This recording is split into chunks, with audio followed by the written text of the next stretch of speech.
최근 하웨이가 중국 정부의 도움을 받아 세계 1위의 통신업체로 성장한 것이라는 구체적인 근거가 나왔습니다. 결국 중국 당국의 불법적인 부당한 지원으로 얻어낸 결과에서 중국인들조차 부끄러울 것 같습니다. 어떤 내용인지 자세한 내용 살펴보도록 하겠습니다.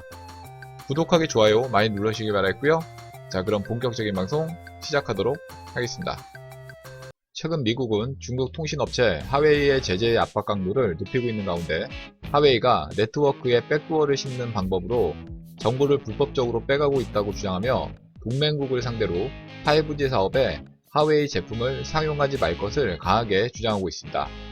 그러면서 미국 정부는 만약 하웨이의 5G 통신 장비를 사용하게 되면 정보 공유를 제한하겠다며 하웨이 장비 사용에 대한 우려를 강하게 나타내고 있는 가운데 하웨이의 이러한 불법적인 이탈 행위는 최근에도 계속 이어지고 있는 상황입니다. 지난 12일에는 덴마크 주재 중국 대사가 덴마크령 섬나라 페루 제도의 자유무역 협정을 조건으로 하웨이의 5G 사업을 맡기라고 압박한 것으로 알려지면서 논란이 되기도 했습니다. 게다가 최근 외신 보도에 따르면 하웨이가 세계 1위로 올라서게 된 결정적인 이유가 중국 공산당 정권의 돈의 힘으로 이루어진 결과임이 드러나기도 했습니다.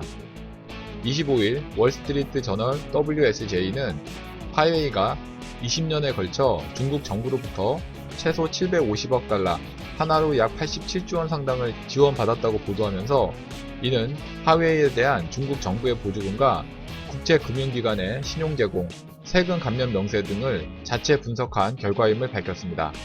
가장 큰 비중을 차지하고 있는 항목은 금융 혜택으로 중국 금융기업이 20년간 최소 460억 달러를 지원한 것으로 집계되었습니다. 하웨이는 중국 개발은행과 중국 수출입은행으로부터 300억 달러의 신용 한도를 받았고 이와 별도로 수출 금융과 배출 등으로 160억 달러를 지원받은 것으로 드러났습니다. 그 밖에 중국 당국의 기술 부문 인센티브도 지난 2008년부터 10년간 250억 달러에 달했습니다.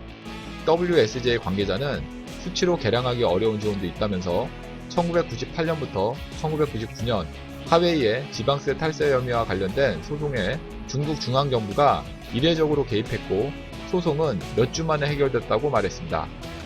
그러면서 이들 지원은 하웨이와 중국 당국의 관계에 대한 의구심을 불러일으킨다고 지적하기도 했습니다. 하웨이는 이러한 중국 정부의 불법적인 부당 지원으로 글로벌 경쟁업체들을 누르고 비약적인 성장을 하게 된 것입니다. WSJ의 보도는 하웨이가 중국 당국과 직간접적으로 연관돼 있다는 미국 정부의 주장을 뒷받침하는 내용이어서 앞으로 귀추가 주목됩니다. 이상 중국 하웨이 불법 지원에 대해서 알아봤고요. 다음 시간에 더 알찬 내용으로 강의 올리도록 하겠습니다. 구독하기, 좋아요 많이 눌러주시기 바라겠고요. 댓글도 많이 남겨주시면 감사하겠습니다.